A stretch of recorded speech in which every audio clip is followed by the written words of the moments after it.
Hello जय हिंद साथियों, स्वागत करता हूँ आज के सामान्य ज्ञान के इस नए वीडियो में। आज की इस वीडियो में हम लोग देखेंगे सामान्य ज्ञान के टॉप 40 ऐसे जीके क्वेश्चन जो आप सभी के आने वाले बिहार पुलिस एग्जाम के लिए वेरी मोस्ट इंपॉर्टेंट होने वाले हैं और आप सभी प्रैक्टिस से जरूर लगाइएगा। चलिए क्वेश्चन नंबर 1 की ओर बढ़ेंगे। क्वेश्चन नंबर 1 में पूछे आ रहा है, मगध के राजा अजातशत्रु के विरुद्ध वज्जी संघ के युद्ध के दौरान किस जैन भिक्षु का या गुप्तचर ने वज्जी संघ में फूट डालने का गुप्त कार्य किया था।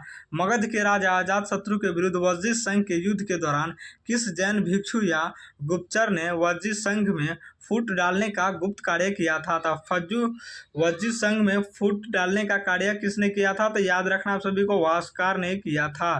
क्वेश्चन नंबर 1 का सी बिल्कुल सही जवाब हो जाएगा, वास्कार। चलिए क्वेश्चन नंबर 2 की ओर बढ़ेंगे। क्वेश्चन नंबर 2 में पूछे आ रहा है, वर्ष 1942 के भारत छोड़ो आंदोलन के समय पटना सचिवालय गोलीकांड में शहीद हुए 7 छात्रों में से उमाकांत प्रसाद सिंह बिहार के किस जिले के निवासी थे? वर्ष 1942 के भारत छोड़ो आंदोलन के समय पटना सचिवालय गोलीकांड में शहीद हुए 7 छात्रों में से उमाकांत प्रसाद सिंह बिहार के किस जिले के निवासी थे? तो याद रखना है, उमाकांत प्रसाद सिंह जो है किस जिले के निवासी थे? सारण के। क्वेश्चन नंबर 2 का ये बिल्कुल सही जवाब हो जाएगा, सारण। चलिए क्वेश्चन नंबर 3 की ओर बढ़ेंगे। क्वेश्चन नंबर 3 में पूछा रहा है, भारतीय संविधान के किस अनुच्छेद के तहत राष्ट्रपति किसी राज्य के राज्यपाल को पड़ोसी केंद्र शासित प्रदेश का प्रशासक नियुक्त कर सकते हैं? भारतीय संविधान के किस अनुच्छेद के तहत राष्ट्रपति किसी राज्य के राज्यपाल को पड़ोसी केंद्र शासित प्रदेश का प्रशासक नियुक्त कर सकते हैं? प्रशासक नियुक्त कर सकते हैं, याद रखना है, आर्टिकल 239 के तहत नियुक्त कर सकते हैं। क्वेश्चन नंबर 3 का बी बिल्कुल सही जवाब हो जाएगा, अनुच्छेद 239। चलिए क्वेश्चन नंबर 4 की ओर बढ़ेंगे। क्वेश्चन नंबर 4 में पूछे आ रहा है, पादप शरीर क्रिया विज्ञान में रसारोहण जड़ों से पत्तियों तक पानी का ऊपर चढ़ना के लिए सबसे प्रामाणिक संसंजन तनाव सिद्धांत किस वैज्ञानिक ने दिया था? पादप शरीर क्रिया विज्ञान में रसारोहण जड़ों की पत्तियों तक पानी का ऊपर चढ़ना के लिए सबसे प्रामाणिक संसंजन तनाव सिद्धांत किस वैज्ञानिक ने दिया था? तो सबसे प्रामाणिक संसंजन सिद्धांत किस वैज्ञानिक ने दिया था? डिक्सन एवं जोली ने दिया था। क्वेश्चन नंबर 4 का सी बिल्कुल सही जवाब हो जाएगा। चलिए क्वेश्चन नंबर 5 की ओर बढ़ेंगे। क्वेश्चन नंबर 5 में पूछा रहा है, बिहार प्रांतीय सम्मेलन का प्रथम अधिवेशन वर्ष 1908 में पटना में हुआ था। इस प्रथम अधिवेशन के अध्यक्ष कौन थे? बिहार प्रांतीय सम्मेलन का प्रथम अधिवेशन वर्ष 1908 में पटना में हुआ था। इस प्रथम अधिवेशन के अध्यक्ष कौन थे? तो इस प्रथम अधिवेशन के अध्यक्ष कौन थे? याद रखना, सर अली इमाम थे। क्वेश्चन नंबर 5 का सी बिल्कुल सही जवाब हो जाएगा, सर अली इमाम। चलिए क्वेश्चन नंबर 6 की ओर बढ़ेंगे। क्वेश्चन नंबर 6 में पूछे आ रहा है, अर्थशास्त्र में कुजनेट वक्र आर्थिक विकास के शुरुआती दौर में किस आर्थिक कारक और प्रति व्यक्ति आय के बीच संबंध को उल्टे यू आकार में दर्शाता है? अर्थशास्त्र में कुजनेट वक्र आर्थिक विकास के शुरुआती दौर में किस आर्थिक कारक और प्रति व्यक्ति आय के बीच संबंध को उल्टे यू आकार में दर्शाता है? तो उल्टे यू आकार में दर्शाता है, याद रखना, आय की असमानता के कारण। क्वेश्चन नंबर 6 का ये बिल्कुल सही जवाब हो जाएगा, आय की असमानता। चलिए क्वेश्चन नंबर 7 की ओर बढ़ेंगे। क्वेश्चन नंबर 7 में पूछे आ रहा है, बिहार के धरातलीय स्वरूप में स्थित खड़गपुर की पहाड़ियाँ भूगर्भिक कालक्रम के अनुसार किस शैल क्रम का हिस्सा मानी जाती है? बिहार के धरातलीय स्वरूप में स्थित खड़गपुर की पहाड़ियाँ भूगर्भिक कालक्रम के अनुसार किस शैल क्रम का हिस्सा मानी जाती है? किस शैल क्रम का हिस्सा मानी जाती है? तो याद रखना, धारवाड़ क्रम की हिस्सा मानी जाती है। क्वेश्चन नंबर 7 का भी बिल्कुल सही जवाब हो जाएगा, धारवाड़ क्रम की हिस्सा मानी जाती है। चलिए क्वेश्चन नंबर 8 की ओर बढ़ेंगे। क्वेश्चन नंबर 8 में पूछा रहा है, आधुनिक रसायन विज्ञान के तत्वों के परमाणु भार की तुलना के लिए वर्तमान में किस प्रशासनिक समस्थानिक को मानक माना गया है? आधुनिक रसायन विज्ञान में तत्वों के परमाणु भार की तुलना के लिए वर्तमान में किस परमाणिक समस्थानिक को मानक माना गया है? तो याद रखना है, वर्तमान में किस परमाणिक समस्थानिक को मानक माना गया है? याद रखना है, कार्बन 12 को माना गया है। क्वेश्चन नंबर 8 का सी बिल्कुल सही जवाब हो जाएगा। चलिए क्वेश्चन नंबर 9 की ओर बढ़ेंगे। क्वेश्चन नंबर 9 में पूछा आ रहा है, दक्षिण भारत के राष्ट्रकूट वंश के किस शासक ने उत्तर भारत पर आक्रमण कर प्रतिहार राजा नागभट्ट द्वितीय और पाल राजा धर्मपाल को पराजित किया था? दक्षिण भारत के राष्ट्रकूट वंश के किस शासक ने उत्तर भारत पर आक्रमण कर प्रतिहार राजा नागभट्ट द्वितीय और पाल राजा धर्मपाल को पराजित किया था? तो पाल राजा धर्मपाल को पराजित किया था किसने? गोविंद तृतीय ने। क्वेश्चन नंबर 9 का भी बिल्कुल सही जवाब हो जाएगा। चलिए क्वेश्चन नंबर 10 की ओर बढ़ेंगे। क्वेश्चन नंबर 10 से पूछे जा रहा है, मानव शरीर में अंतःस्रावी तंत्र के तहत किस ग्रंथि को जैविक घड़ी कहा जाता है, क्योंकि यह सोने जगाने के चक्र को नियंत्रित करती है? मानव शरीर में अंतःस्रावी तंत्र के तहत किस ग्रंथि को जैविक घड़ी कहा जाता है, क्योंकि यह सोने जागने के चक्र को नियंत्रित करती है? सोने जागने चक्र को नियंत्रित करती है पीनियल ग्रंथि। क्वेश्चन नंबर 10 का सी बिल्कुल सही जवाब हो जाएगा। चलिए क्वेश्चन नंबर 11 की ओर बढ़ेंगे। क्वेश्चन नंबर 11 में पूछा जा रहा है, शेर शाह सूरी ने बंगाल के सुल्तान नुसरत शाह को पराजित करने के बाद कौन सी बड़ी उपाधि धारण की थी? शेर शाह सूरी ने बंगाल के सुल्तान नुसरत शाह को पराजित करने के बाद कौन सी बड़ी उपाधि धारण की थी? तो याद रखना है कौन सी बड़ी उपाधि धारण की थी, आपका याद रखना है कौन सी बड़ी उपाधि धारण की थी? हजरत ए आला। क्वेश्चन नंबर 11 का ये बिल्कुल सही जवाब हो जाएगा, हजरत ए आला। चलिए क्वेश्चन नंबर 12 की ओर बढ़ेंगे। क्वेश्चन नंबर 12 में पूछा जा रहा है, भारतीय संविधान के किस अनुच्छेद के प्रावधानों के तहत भारत के मुख्य चुनाव आयुक्त उनके पद से केवल उसी रीति से हटाया जा सकता है जैसे उच्चतम न्यायालय के न्यायाधीश को? भारतीय संविधान के किस अनुच्छेद के प्रावधानों के तहत भारत के मुख्य चुनाव आयुक्त को उनके पद से केवल उसी रीति से हटाया जा सकता है जैसे उच्चतम न्यायालय के न्यायाधीश को? तो याद रखना है अनुच्छेद 324 के तहत। क्वेश्चन नंबर 12 का बिल्कुल सही जवाब हो जाएगा। चलिए क्वेश्चन नंबर 13 की ओर बढ़ेंगे। क्वेश्चन नंबर 13 में पूछा जा रहा है, दिल्ली सल्तनत के किस सुल्तान ने चांदी के टांका और तांबे के जीतल सिक्कों के स्थान पर पहली बार सांकेतिक मुद्रा का प्रचलन किया था? दिल्ली सुल्तान के किस सुल्तान ने चांदी के टांका और तांबे के जीतल सिक्कों के स्थान पर पहली बार सांकेतिक मुद्रा का प्रचलन किया था? तो पहली बार सांकेतिक मुद्रा का प्रचलन किया था मोहम्मद बिन तुगलक ने। याद रखना है मोहम्मद बिन तुगलक। क्वेश्चन नंबर 13 का सी बिल्कुल सही जवाब हो जाएगा। चलिए क्वेश्चन नंबर 14 की ओर बढ़ेंगे। क्वेश्चन नंबर 14 में पूछा जा रहा है, जब प्रकाश की किरण एक सघन माध्यम से विरल माध्यम में प्रवेश करती है तो आपतन कोण का वह मान जिसके लिए अपवर्तन कोण को मान 90 अंश हो जाता है तो क्या कहलाता है? जब प्रकाश की किरण एक सघन माध्यम से विरल माध्यम में प्रवेश करती है तो आपतन कोण का मान वह मान जिसके लिए अपवर्तन कोण का मान 90 अंश का हो जाता है तो क्या कहलाता है? 90 अंश का हो जाता है तो क्या कहलाता है? याद रखना है क्रांति कोण कहलाता है। क्वेश्चन नंबर 14 का बी बिल्कुल सही जवाब हो जाएगा, क्रांति कोण कहलाता है। चलिए क्वेश्चन नंबर 15 की ओर बढ़ेंगे। क्वेश्चन नंबर 15 में पूछा जा रहा है, बिहार में वर्ष 1921 में स्थापित बिहार राष्ट्रीय महाविद्यालय के प्रथम प्राचार्य प्रिंसिपल कौन बनाए गए थे? बिहार में वर्ष 1921 में स्थापित बिहार राष्ट्रीय महाविद्यालय के प्रथम प्राचार्य प्रिंसिपल कौन बनाए गए थे? तो याद रखना है प्रथम प्राचार्य प्रिंसिपल कौन बनाए गए थे? Doctor Rajendra Prasad. Question number 15 का ये बिल्कुल सही जवाब हो जाएगा, डॉक्टर राजेंद्र प्रसाद बनाए गए थे। चलिए क्वेश्चन नंबर 16 की ओर बढ़ेंगे।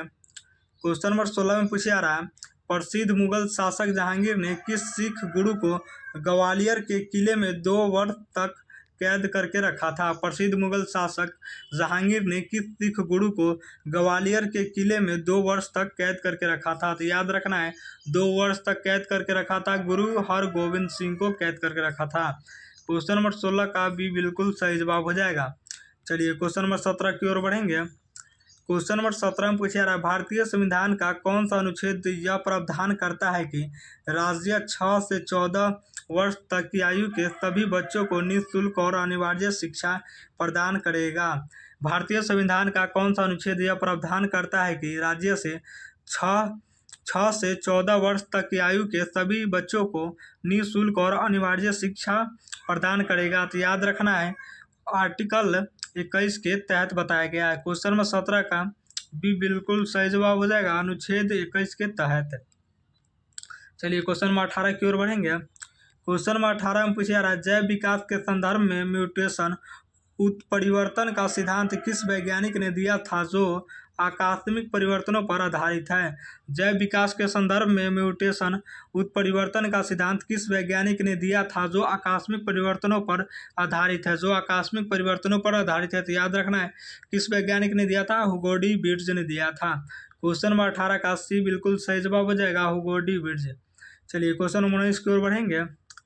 क्वेश्चन नंबर 19 से पूछा जा रहा है, वर्ष 1928 में नेहरू रिपोर्ट तैयार करने वाली समिति के अध्यक्ष मोतीलाल नेहरू थे। इस समिति के सचिव कौन थे? वर्ष 1928 में नेहरू रिपोर्ट तैयार करने वाली समिति के अध्यक्ष मोतीलाल नेहरू थे। इस समिति के सचिव कौन थे? तो याद रखना इस समिति के सचिव कौन थे? याद रखना जवाहरलाल नेहरू थे। क्वेश्चन नंबर 19 का ये बिल्कुल सही जवाब हो जाएगा, जवाहरलाल नेहरू। चलिए क्वेश्चन नंबर 20 की ओर बढ़ेंगे। क्वेश्चन नंबर 20 में पूछा रहा है, चंपारण कृषि अधिनियम चंपारण एग्रीकन एक्ट किस वर्ष ब्रिटिश सरकार द्वारा पारित किया गया था, जिसके तहत तिनकठिया प्रथा को पूरी तरह समाप्त कर दिया गया?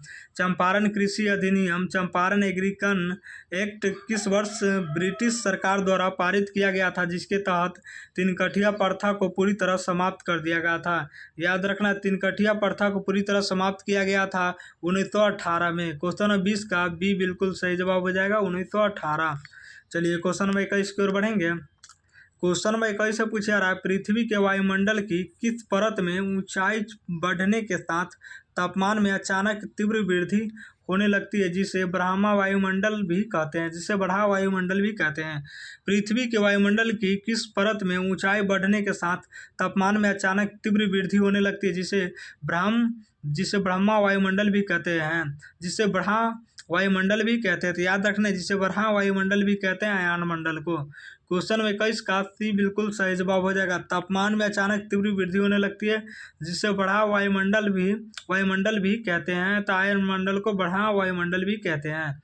चलिए क्वेश्चन नंबर 22 की ओर बढ़ेंगे। क्वेश्चन नंबर 22 से पूछा जा रहा है, भारतीय अर्थव्यवस्था में प्राथमिक घाटा की गणना करने के लिए राजकोषीय घाटे में से किसे घटाया जाता है? भारतीय अर्थव्यवस्था में प्राथमिक घाटा की गणना करने के लिए राजकोषीय घाटे में से किसे घटाया जाता है? तो याद रखना राजकोषीय घाटे में से किसे घटाया जाता है? ब्याज भुगतान को घटाया जाता है। क्वेश्चन नंबर 22 का भी बिल्कुल सही जवाब हो जाएगा, ब्याज भुगतान को घटाया जाता है। चलिए क्वेश्चन नंबर 23 की ओर बढ़ेंगे। क्वेश्चन नंबर 23 से पूछा जा रहा है, वनस्पति विज्ञान में नग्न बीज जिनके बीज फलों के अंदर बंद नहीं होते उत्पन्न करने वाले पौधों को किस वर्ग में रखा जाता है? वनस्पति विज्ञान में नग्न बीज जिनके बीज फलों के अंदर बंद नहीं होते उत्पन्न करने वाले पौधों को किस वर्ग में रखा जाता है? तो उत्पन्न करने वाले पौधे को किस वर्ग में रखा जाता है? अनावृतबीजी में रखा जाता है। क्वेश्चन नंबर 23 का भी बिल्कुल सही जवाब हो जाएगा, अनावृतबीजी। चलिए क्वेश्चन नंबर 24 की ओर बढ़ेंगे। क्वेश्चन नंबर 24 से पूछा जा रहा है, बिहार में वर्ष 1913 में पटना में अनुशीलन समिति की शाखा की स्थापना किसके द्वारा की गई थी? बिहार में वर्ष 1913 में पटना में अनुशीलन समिति की शाखा की स्थापना किसके द्वारा की गई थी? तो अनुशीलन समिति की शाखा की स्थापना किसके द्वारा की गई थी? याद रखना सचिंद्र नाथ सन्याल के द्वारा की गई थी। क्वेश्चन नंबर 24 का ये बिल्कुल सही जवाब हो जाएगा। चलिए क्वेश्चन नंबर 25 की ओर बढ़ेंगे। क्वेश्चन नंबर 25 से पूछा जा रहा है, बिहार के गया जिले में स्थित बाबा कैलेश्वर नाथ का मंदिर किस पहाड़ पर स्थित है जो बौद्ध और हिंदू दोनों का संगम है? बिहार के गया जिले में स्थित बाबा कैलेश्वर नाथ का मंदिर किस पहाड़ पर स्थित है जो बौद्ध और हिंदू दोनों का संगम है? तो याद रखना जो बौद्ध और हिंदू दोनों का संगम है, कहाँ की पहाड़ी है? कयाडोल की पहाड़ी है। बिहार के गया जिले में स्थित बाबा कैलेश्वर नाथ का मंदिर किस पहाड़ी पर स्थित है?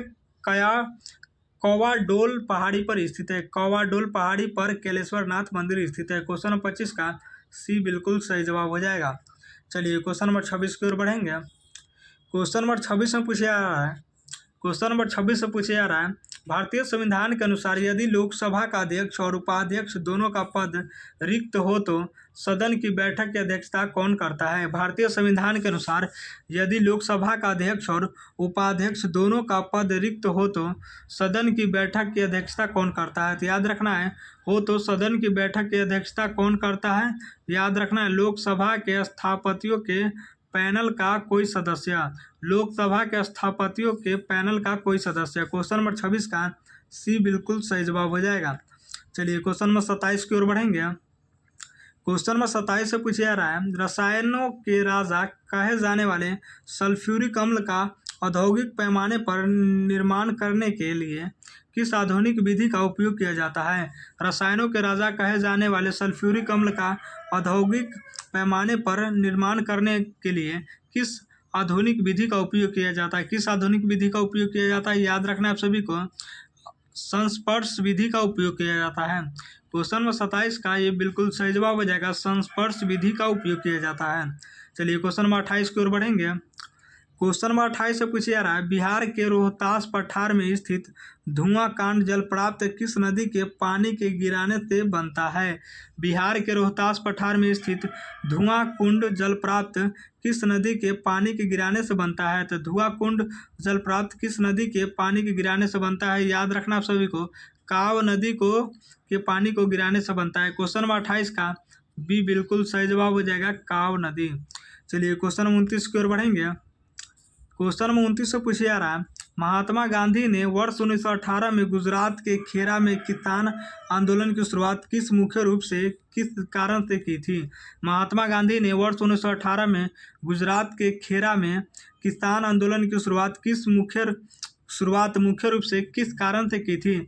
शुरुआत जो है मुख्य रूप से किस कारण से की थी? याद रखना है, फसल नष्ट होने के बावजूद लगान वसूली के विरोध में की थी। फसल नष्ट होने के बावजूद लगान वसूली के विरोध में की थी। क्वेश्चन नंबर 29 का बी बिल्कुल सही जवाब हो जाएगा। चलिए क्वेश्चन नंबर 30 की ओर बढ़ेंगे। क्वेश्चन नंबर 30 में पूछा जा रहा है, व्यापार संतुलन में जब किसी देश का कुल दृश्य निर्यात उसके कुल दृश्य आयात से अधिक होता है तो उसे क्या कहा जाता है? व्यापार संतुलन में जब किसी देश का कुल दृश्य निर्यात उसके कुल दृश्य आयात से अधिक होता है तो उसे क्या कहा जाता है? तो याद रखना है, तो उसे क्या कहा जाता है? अनुकूलन व्यापार संतुलन कहा जाता है। क्वेश्चन नंबर 30 का ये बिल्कुल सही जवाब हो जाएगा, अनुकूलन व्यापार संतुलन। चलिए क्वेश्चन नंबर 31 की ओर बढ़ेंगे। क्वेश्चन नंबर 31 से पूछा जा रहा है, मानव नेत्र के किस हिस्से में रक्त वाहिकाएं नहीं पाई जाती हैं जिसके कारण इसे आसानी से प्रत्यारोपित किया जा सकता है? मानव नेत्र के किस हिस्से में रक्त वाहिकाएं नहीं पाई जाती है जिसके कारण इसे आसानी से प्रत्यारोपित किया जा सकता है? तो याद रखना, स्वच्छ मंडल को आसानी से प्रत्यारोपित किया जा सकता है। मानव नेत्र के हिस्से में रक्त वाहिकाएं नहीं पाई जाती है जिसके कारण इसे आसानी से प्रत्यारोपित किया जा सकता है, स्वच्छ मंडल। क्वेश्चन नंबर 31 का सी बिल्कुल सही जवाब हो जाएगा, स्वच्छ मंडल में प्रत्यारोपित किया जा सकता है। चलिए क्वेश्चन नंबर 32 की ओर बढ़ेंगे। क्वेश्चन नंबर 32 से पूछा जा रहा है, वर्ष 1760 में अंग्रेजों और फ्रांसीसियों के बीच लड़े गए किस निर्णायक युद्ध के बाद भारत में फ्रांसीसी शक्ति पूरी तरह कमजोर हो गई थी?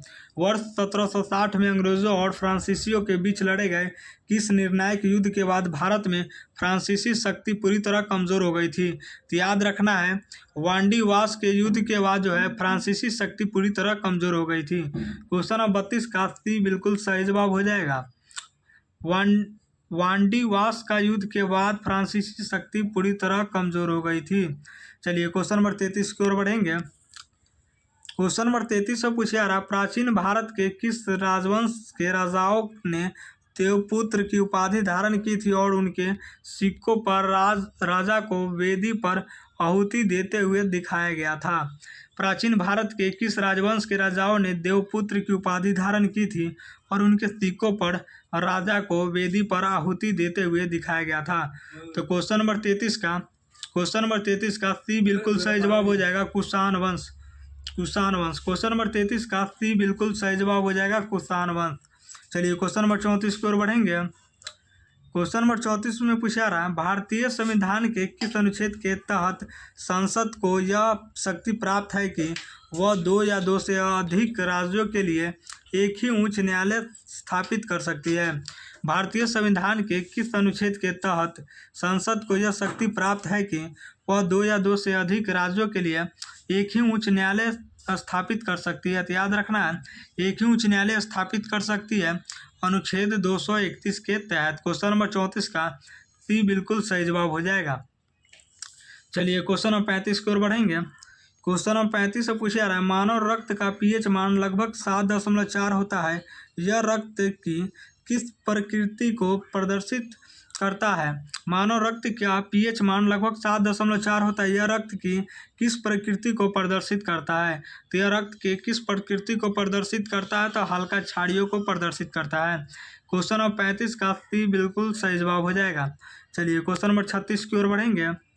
क्वेश्चन नंबर 36 से पूछा जा रहा है, बिहार के किस जिले में प्रसिद्ध जैन सुदामती गुफा और लोमस ऋषि गुफा स्थित है, जो जहानाबाद से अलग होकर नया जिला बना था?